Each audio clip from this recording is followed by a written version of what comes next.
आयज काल आमकां पळय शेजार गोवा बिचोली मायनी नोटीस सर्व केली की फाल्यांच्यान तुमी म्हणजे फाल्यां म्हणजे कालच्यान कामार रिपोर्ट करनाका म्हणून त्या नोटिसीचेर न्ही कांय बेस नासलो खंयच्या कायद्या अंतर्गत ती आमकां नोटीस इश्यू केल्ली ते कांयच मेन्शन केलें ना म्हणून एक कामगारा भितर संभ्रम निर्माण जालो आनी आमी इमिजिएटली गव्हर्मेंट ऑफ गोवा आनी सेंट्रल लेबर कमिशनर दोगांय कमिशनराक आमचो नंबर दिलो की आमकां जॉयंट डिस्कशन मिटींग आपय मॅनेजमेंटा कडेन की एक कितें चल्लां तें आनी कोणूच कांय सांगूंक सोदिना म्हणून आमकांय मातसो एक संभ्रम निर्माण जालो आनी त्या अनुशंगान आमी काल एक कंप्लेनूय दिल्ली आनी आयज डेप्युटी कलेक्टरा कडेन आमचें जॉयंट डिस्कशन जालें मॅनेजमेंटान एग्री केलें की मंडे म्हटल्यार आमी तुमकां रिटर्न कितें दिता आमचो एकच डिमांड आसा की हे मायनींग इश्यू जो आयज गोंयांत जाला प्रत्येक जाण आपले आपले डिमांड्स मांडटा पूण कामगाराचें हित कोण पळयना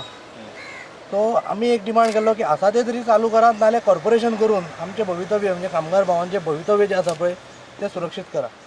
आयज आमी माननीय आमचे मिनिस्टर श्री ढवळीकर सर हांकांय मेळपाक येयल्लें आनी आमचे जी व्यथा आसा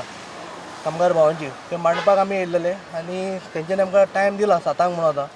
तेची वाट पळयता कितले कामगार आहात तशे तशें पळोवपाक गेल्यार 307 आमच्या युनियना कडेन आसा आनी बाकीची एक युनियन आसा ते टोटल मेळून आमी जवळ 380 आसा एकाच महिने वयले एकाच मॅन्युअल आणि 2 महिने वयले लोकांक हे केले न्ही ना इनफॅक्ट कितें जालें जाणा मेन आमकां चिंतेचो विशय एकच जालो की ही नोटीस जी आसा पळय फक्त बिचोले मायनी तेंच्यांनी सर्व केली आनी खंयच्याच मायनी आमी जेन्ना कामगार दुसऱ्या मायनीच्या कामगारा कडेन उलयले खंयच्याच कामगारान सांगूना की आमकां ही नोटीस मेळ्ळ्या म्हणून